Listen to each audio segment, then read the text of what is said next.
going on, everybody? Welcome back to the channel. Happy Saturday. This video we are looking at the DraftKings and Fanduel NFL Sunday picks for Week 10. We have a 10-game main slate on DraftKings, so let's go ahead and get into it. As always, if you enjoy the videos, appreciate the like button, subscribe if you have not already. You can check out other links in the description if you want the full picks. Starting off at the quarterback position, you got a lot of good options here. In the 6K range, personally, you only got one expensive quarterback this week, which is Lamar. Tough matchup against the Browns defense. Then you got Herbert, still missing. He's going to be missing Palmer for a few more weeks, and Mike Williams is out for the year. It's a good matchup against Detroit, but I don't want to pay $77 for him when you can get to other guys that are playing just as well and have been playing a little better maybe than and in some good spots like Joe Burrow.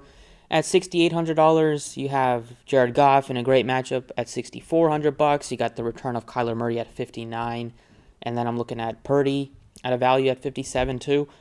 And Sam Howell's been throwing a ton against the Seahawks. Tough matchup going to Seattle, but I think he's still a pretty good play.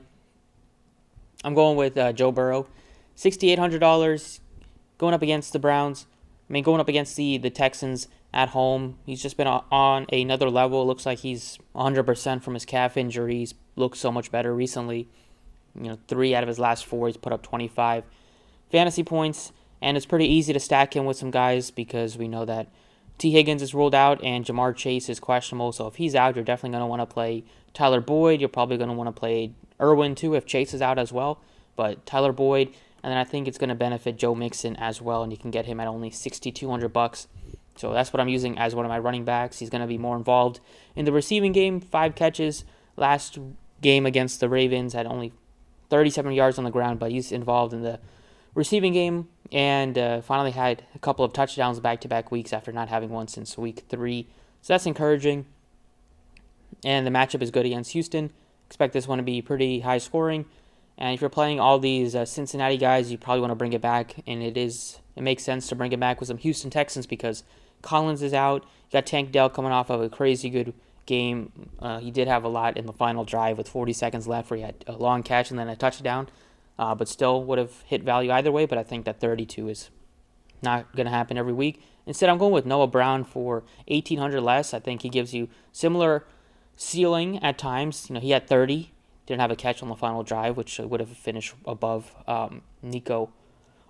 above Tank Dell last week. And even though Robert Woods is returning, you're still going to get, maybe he's probably eased in because Woods already a veteran. This is missing almost a month at this point. I think Browns earns his playing time, especially after a really good performance in last week, and he was solid against Carolina too. So I'm going to bring back with Noah Brown. And then another running back that I really like is Tony Pollard at 73. I think looks really good just because he's almost 17-point favorites against the Giants, even though he hasn't hit value in a while. The Cowboys are still scoring points. It's just going to other places. And I think being this much of a favorite and this good of a spot, he's probably due for a touchdown. So I like him. If you don't want to pay all the way up for McCaffrey, you can go down to, I think Pollard, like I said. I think Eckler at 84. Just with the volume that he's going to get. You got Montgomery returning, but he's fine to play, but he's priced up, and I think Gibbs looked so good that they're probably going to give him more work than usual than they were when Montgomery was healthy. The other running back I'm looking at is Rachaad White at $5,800. He gets a fine matchup against the Titans. He's playing almost all the snaps back there. Third down work, he's getting it 6, 7, 4 targets. He's catching all of them because they're high volume right out of the backfield, short passes, 20 carries on the ground as well. He's getting the volume. The matchup is fine for running backs against Tennessee, and you got the Bucs at home. So under $6,000 for White, I think looks really good. And then if you wanted to go to a final wide receiver pick, you got enough to pay up for a guy, and I think going with Amon-Ra St. Brown at $8,300 looks good. Chargers giving up worst defenses against the pass this year.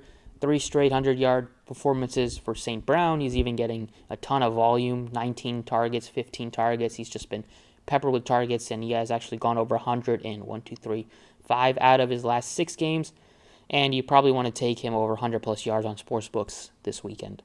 So that's what I got on DraftKings. Looking at tight ends quickly, if you want to pay up, I think Taysom Hill deserves attention because he's getting around 40-50% of snaps, and he's contributing on the ground. He can run. On the ground, he can pass. He can catch some passes too. Other tight ends I'm looking at are Dalton Schultz, especially without Collins. And then I'm looking down below $4,000 for a McBride if you want to play. You don't have to play the quarterback Kyler with him, but just by himself I think looks good. Having Kyler back benefits him. Kate Otten at 34, and all the way down to Irv Smith, especially if Chase is out as well. Defenses, the Cowboys' best defense to pay up for. Otherwise, you're probably just going to be punting. Maybe take a shot on the Jags against a 49ers team that's been struggling a little bit. Otherwise, you'll probably take a shot on the Cardinals, maybe against Heineke and that offense. We know Arthur Smith doesn't know what he's doing. So that's what I got on DraftKings. Let's go over to FanDuel. So FanDuel, same exact plays that I have as a DraftKings score, which is nice because if these go off, then you're going to be making money on both sites and you're going to be sitting really pretty. Other quarterbacks, same deal that I mentioned. Nothing really sticks out. Got Purdy and Murray that are cheap. You got Stroud that's pretty cheap. Sam Howell, but I really like Joe Burrow. I think this game's going to be a shootout, especially, and you kind of got a more concentrated weapons with both offenses missing a top receiver and possibly two in Cincinnati. And then at running back, you got Mixon cheap. White is also pretty cheap, both below 8,000. Pollard is in the mix too, if you want to throw him in utility. Receivers, I like Lamb, but probably a game that they might not have to throw a ton. So I'm going with Amon-Ra St. Brown. He's best my favorite. If Justin Jefferson plays, you could take shots with him in tournaments, but still a little risky missing multiple weeks with a hamstring. And you see how he plays with Dobbs out there, but Dobbs looks like he can play with anybody after coming in last weekend and leading them to a win. And then I still got Boyd and Noah Brown that are really cheap. Boyd is 62. He could be a number one receiver this weekend. And then Noah Brown at 54. He's just, in my opinion, an opportunity to take Nico Collins' workload and give you a lot of upside there as well. So that's what I got on both sites. Thank you for watching. Best of luck today or for tomorrow's slate, whenever you're watching this.